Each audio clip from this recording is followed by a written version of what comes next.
All right, thank you very much. Hello, everybody. It's your good friend Pozzible here, and I'm back in action with another look at some movies that were made for the Phoenix Comicon Film Challenge. Now, this is my own personal review of what happened, and I'm going to be dispersing my own winners. They gave some worthy film directors their prizes at Phoenix Comic Con. It's going to be a little different here, not too different, but a little different here with my own personal look at what they did and how well they did it. So, with no more further ado, and spoilers alerts, let's get started with the Phoenix Comic Con Film Challenge.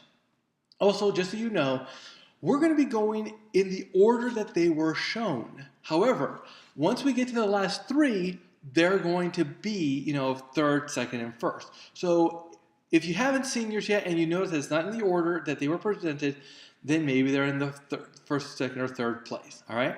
So let's get started. First off, how to best a gentleman.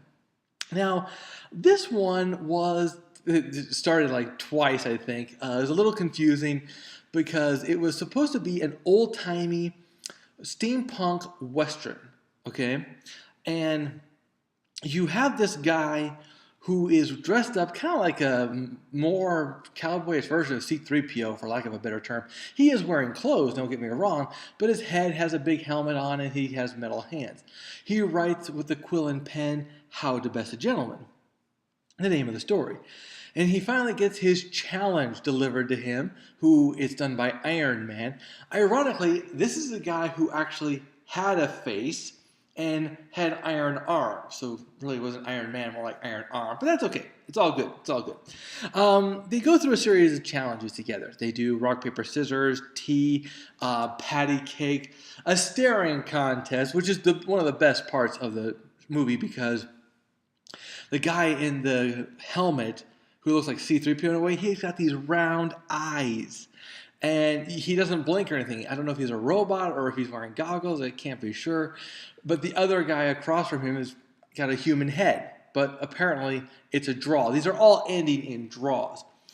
They continue until the guy who I'm assuming is playing Iron Man is sent out for a fight. Some sort of challenger is coming in, so he's got to go fight this person.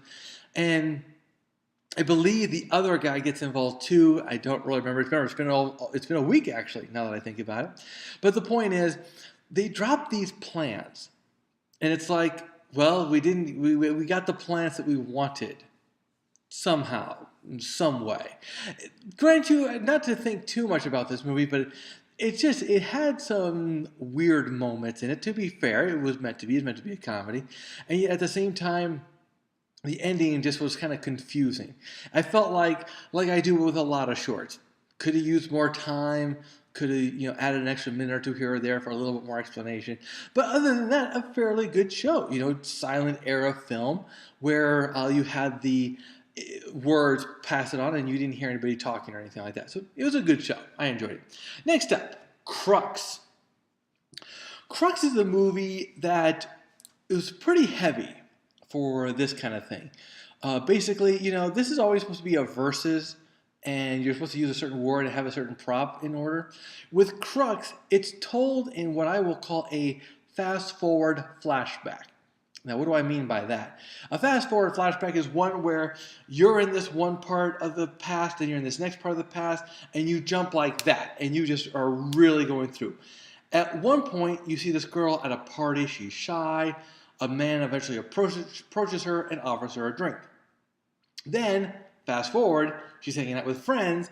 She's really not that interactive with the friends, but she's heavy with the drink. And then you notice that, okay, the guy and her are obviously together, and I don't know if they're living together or married, but he's going off to work. She doesn't want him to go, but he knows that she's not getting a job because she's getting drunk all the time. Eventually, she commits suicide. Then, after not committing suicide, she's all of a sudden pregnant. And then we're back to the present where she's grateful for her daughter, who is probably 3 or 4 years old, and that she's alive because of her. Very fast forward flashback for you, Pretty good, pretty heavy. Again, you could have used a little bit more explanation. But other than that, very well done movie. Very somber. especially for this kind of, for Comic-Con and stuff like that. Next up, the pitch. Now, this is where I start to understand how this works, okay? So before, I wasn't watching for the prop. I wasn't watching for what had to be said because they didn't explain it in Phoenix Comicon. Maybe they did, but they just started flashing these images, then they would show the film. In this one, it starts off with two superheroes being caught by their arch villain and getting the tar beat out of them. Of course, this one guy hates to be called a sidekick. That's the sidekick. And then there's the main hero. Now, what's funny is you get the idea eventually that the black on his eyes was his mask, so to speak. Remember Arrow? If you ever seen the CW's Arrow, the first season of it, he spray paint green over his eyes. That was kind of his mask, if you want to take it that way. And that's what happened. But here, at first, it kind of looks like he's getting the tar beat out of him, so you think he's getting black eyes. That's not the case. They eventually get free, and once they get free, they're walking by. They encounter all of these teenagers. It's almost as if this kid has his class or his younger siblings' classroom to come help him with this. They're supposed to attack him, and by that I mean they walk up to him, and they just make a motion, and of course they just fall down dead. A few more things happen for a few more quote-unquote action sequences leading up to them facing the bad guy. Now, the reason it's called the pitch is because the whole thing was a pitch. That's why it was meant that way. It wasn't something actually happening. It was a pitch of the story, And it ended with a funny one-liner, and the lady who they were pitching the story to just giving wide-eyed looks of concern and stuff like that. Pretty good, very solid movie in comparison. However, just ultimately silly. That's all it was, just silly. All right, next up, HIT. I'm not going to deny I forget what HIT stands for. But to make a long story short, HIT is where Men in Black meets up with cops.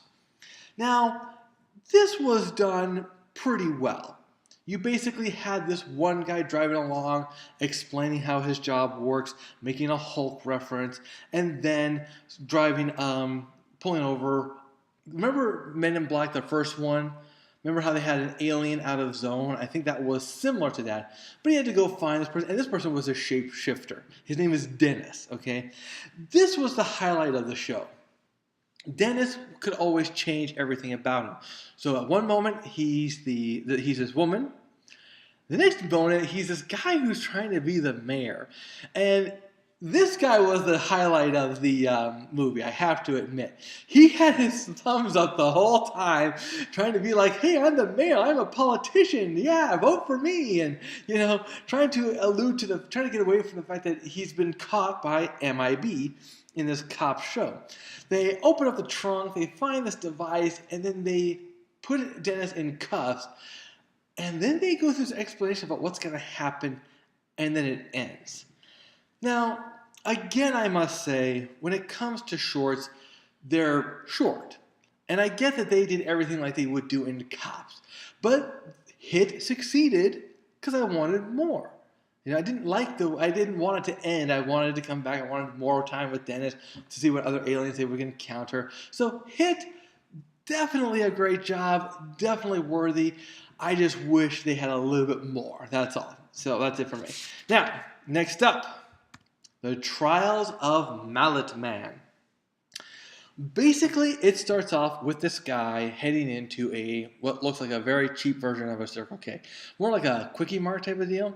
But while he's there, he notices some guys committing a crime. He decides to grab his mallet because he is Mallet Man. And he tries to take these guys down. Now, obviously, Mallet Man is not in the best of shape at this time. So these guys pretty much kick his ass, and he damages the car of an innocent woman, who naturally takes him to court.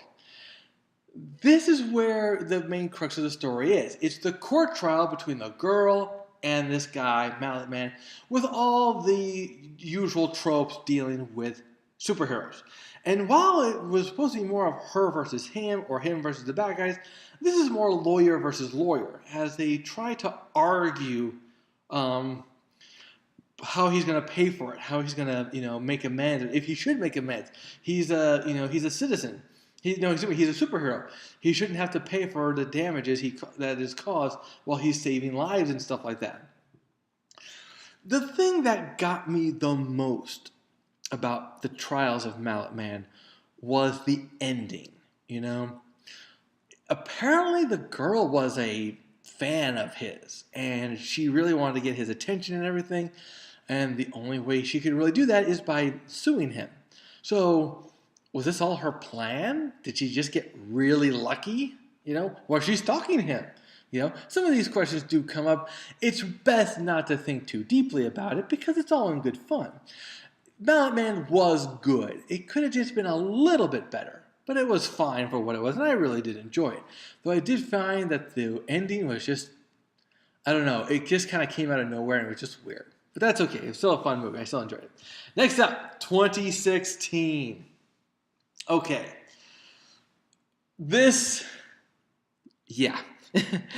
You basically have this girl playing Donna Trump, and all of a sudden this other girl named Birdie comes to this school. Now, a lot of people wonder, because she's kind of tan and got dark hair, is she's from South High. Get it? And there's all these people talking about running for school president. Now this one I give tropes to because they took it all the way out of the superhero genre and just put it into this crazy school election with all the normal Donald Trump speeches and the Bernie style speeches.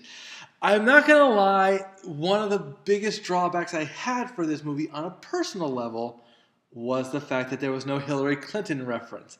Probably for the best, probably couldn't fit it in, but you had Bernie versus Donald Trump. And remember what I told you earlier? There was two things they had to do to be a part of this challenge. The first was they have to say a certain phrase, and the second one is they have to use a prop. And their prop was a boomerang. And even though it wasn't done that well, it was still priceless. I gotta admit, the way they put this in, it was priceless. They had good fight scenes, fair for shorts and stuff like that, and some good one-liners and everything. So all in all, 2016, very well done, very cute movie. Okay. Next up, Harlequin. Now Harlequin suffered from one major problem, and that was audio. The second problem was it was too noisy all around, and they had a very complex plot. All right, a cop, a homicide detective, is brought in to the death of a guy who apparently committed suicide. Looks around, automatically is able to deduce that it's murder, figures out that it was his partner who was doing it, how he was going after all these other people and everything. And at one point, though this is never really explained in any way that we could hear, he looks at the dead body, and the dead body suddenly comes to life, wondering how his wrist got slashed and stuff like that. Harlequin was probably really good. It suffered from the short. It suffered from not having enough time to add in extra characters to make it a mystery, but the audio was really what hurt it also. When they were talking, and I knew where they were out by Tempe Town Lake filming, and you could hear the cars in the freeway louder than you could hear them talk. It was too bad too, because I was really into it. I really wanted to understand more about what was going on. The good news is at least I understood the basic premise of the murder plot and everything, and I give them props for making the quote-unquote murderer a very sympathetic character. So they did a lot of great things in this movie. They had a really good potential. It was killed by the audio, and at points you had blank moments. You just didn't understand, and there's this whole idea about how there was a problem with a person locking the door on the inside, and then killing themselves. Like there's something wrong with that or something. But like I said, I can't get into too much details. Not enough information to go on. Next up, Otison's Origins. Otison's Origins is one that actually goes the opposite of my complaint when it comes to shorts. With shorts, I get into them, I enjoy them, and just as it's getting really good, they end. Now, Otison's Origins, they went too long. They put in too much stuff. Obviously, for those of you who may not know, Otison's Origin, there's nothing much to it. It's Thor's origin. And I'm talking about before the movie with Natalie Portman, all right? You basically have someone bringing a hammer somehow. Obviously, the postal man was worthy. And these guys could not pick up the hammer, except for the kid. The kid there could pick up the hammer. With some trouble, but they were able to do it. That said, the kid now has to go and be with somebody and get some training. If there's anything I really liked about this story that they did a really good job on, was they had to decide how to use their words. And their sentence was a really difficult sentence. I forget what the exact wordage right now, but it's something about how you don't come out of your mama walking or running or something like that. I don't know. It was weird. It was totally off the cuff. And the fact that they could work it in as effectively as it was, I give them props to it. The problem, like I said, with this one is that once it got started, it pretty much was recycling the same things over and over again, but it's a training montage. It's supposed to be that way. And it ends the way it was supposed to end. You know, they put the hammer on top of Thor, and he does push-ups, and of course he can't do many push-ups at first. Eventually he's doing a lot of push-ups, and at the end he's just holding the hammer at somebody. This is how he became Thor. Not a bad one by any stretch of the imagination. Just ran a little long, and for a short, that's saying something. Next up, Balaam. Now, Balaam was that movie that this is going to be the last of the regular ones. After this, we get to the awards. But unfortunately for Balaam, I can't tell you anything about it because you couldn't hear anything. Remember with Harlequin, how I told you they had rough, really bad audio? This was not bad audio. This was impossible audio. You couldn't hear a thing if you wanted to. You could barely hear these two women. All it was two women in a bar. That's it. Arguing about something. I pretty much could hear it when they ordered drinks, but when it came to the actual discussion of what was happening, nothing. Couldn't hear a thing. So, sorry, Balaam. Can't really critique anything when I have no idea what actually happened. All right, guys, that's it for these main ones. Let's look at the three winners. Starting with third place, The Blind Detective. The Blind Detective was just about to win it all, to be honest. It had a brilliant premise. A guy puts on his Oculus Rift and he starts to play this game. The game, I believe, is called Blind Detective. The point is, at first, there's a nice build-up to it also. The guy is wearing this suit with these puffy things on it, so that I guess the Oculus Rift can tell where things are or something. I'm really not sure. Just done for decoration, I'm sure. But the best part was when we're in the three-dimensional world, the guy talks to them like it's a three-dimensional world.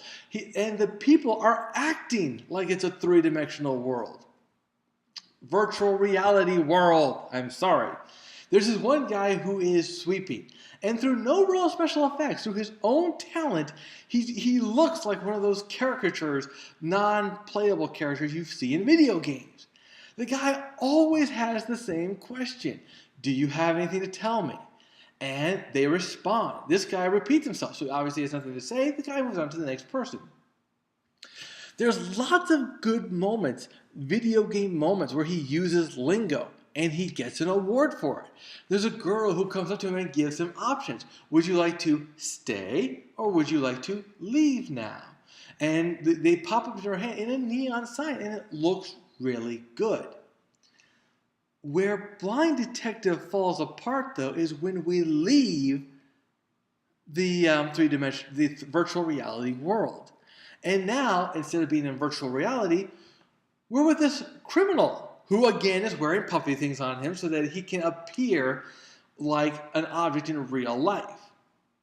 And there are times when the guy who is playing the game looks in the direction. You all know this joke.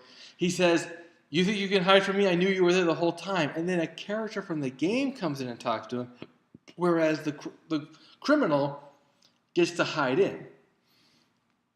This was supposed to be the real crux of the movie.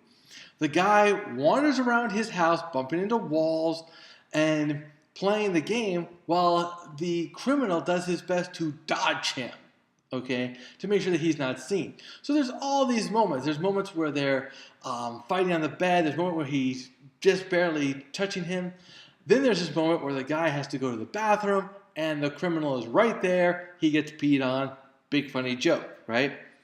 Everything was fine, except really wasn't 100% sure. I mean, you saw what the criminal was taking. And then you saw him leaving, only to be killed by somebody else also playing a virtual reality game. Let me tell you something. If VR is actually going to be like that, it's going to be very dangerous. People will be running all over the place, killing each other and everything. But for me, and I think for Comic-Con too, because they won 3rd place in Comic-Con as well, we liked it great when we were in the virtual reality world, but when we left that world, when we came back to the reality and we stayed so long in reality, that was it. You know, we never really went back to the virtual reality like we wanted to, you know. So that's why it's 3rd place. 2nd place, Heroes. This one is actually kind of crazy because of all the movies, this is another one that had very little special effects, but it had just a funny premise, a simple premise, okay? Here you have a girl kidnapped by a guy. They never really get around to explaining, but that's okay. All of a sudden, she's going to be rescued by Duct Tape Man. Duct Tape Man shows up, and he is trying to basically win by scaring the guy into thinking how awesome he is. Do you remember Batman Forever? Or was it Batman and Robin? I think it was Batman and Robin. No, Batman Forever. I'm sorry. Dick Grayson shows up. He's driving the Batmobile, and the people know it's not really Batman, so he starts to fight them because they're not afraid of him. Then suddenly Batman does show up, and they run away. Well, that's kind of what they wanted to hear. It's goofy at first, but then there are these clever moments that I just really liked. For example, they had this one other guy showed up. I forget what his name is. He's got the giant T on his face. They do the Clark Kent thing where the only reason you don't recognize him is because he doesn't wear his glasses. Behind him, in the upper right corner, there's a picture of the guy because they're in his shop, right? There's a picture of his face. He has glasses on, and he's stroking his chin, trying to be in deep thought or something. But you have that contrast. You have the hero version, which is the guy without his glasses, and then you have the actual guy with his glasses behind him, as if to say, it's not really me. I'm not wearing my glasses. The bantering was really funny, and the real winner for me was this bag that he puts on the table. Obviously, there was a hole in the table because he just reached in the bag and kept pulling things out, like sticks, like umbrellas, and everything. It's just this little, backpack. That's all, nothing special. But it was really funny. It had some really funny moments to it. It ended, well, the best line, though, for me also came at the very end, where the girl does not get rescued. One of the heroes gets shot, and the other hero takes him away to get to the hospital, leaving the girl with trial stuff. And then General Feminist shows up. And this one was the most clever part of them all. Because, yes, she's, dressed as a general, but even they make light of this in the movie, saying, wait, are you a, general and that's your rank, or just a regular, feminist? What are you trying to say with your name is what I'm asking. And of course, she also doesn't save her. She's like, no, you should save yourself. you know. It's a cute line, well acted, very funny movie. Just cute and funny, that's all. All right, moving on. Number 1, Shark Pool. Now, Shark Pool won, first off with the special effects, but secondly with its story and very good acting. The acting was spot on with these characters. You know, you have this one, all these villains. One of them does a bomb. The other one kills everyone she sleeps with, and this one guy can shoot bullets out of his gun, out of his fingers, I mean. And it's just these basic superheroes. The funny thing about this movie is that when you get together, this guy who has no superpowers whatsoever joins this group, and because of the way he acts and everything, there are those who get frustrated with him. There are those who really like him. One likes him a little too much, if you know what I mean, and it's not a good thing because she, like I said, she mates and then she kills. But what happens is they just start killing each other. Is what they do. You know, it's amazing that this super villain poker night ever really lasted, because all of a sudden they're just starting to kill each other with their frustrations. And this guy, the tension mounts every moment, where he just thinks he's going for a nice game of poker. You know, he's not expecting anything too serious, but eventually this guy's killing this person's killing that person. They want to see his card. He's supposed to have a losing hand because the main guy always wins the first hand, but his hand is like one of the best hands ever. And when he and eventually it turns out that the friend who brought him also has superpowers. This is how they're going to get rid of supervillains, you know. And it's called, I forget what the initiative is called, but it's funny because it's also the way they're insulting him. They're like, "Oh yeah, your superpower is the fact that you're so stupid. You know, you're so clueless."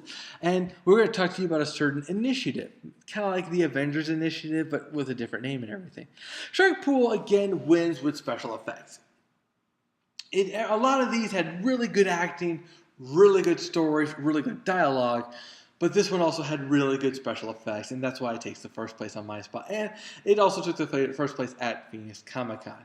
Well, more reviews from Phoenix Comicon's Film Expo to come, so stick around, and we'll see you at the theaters.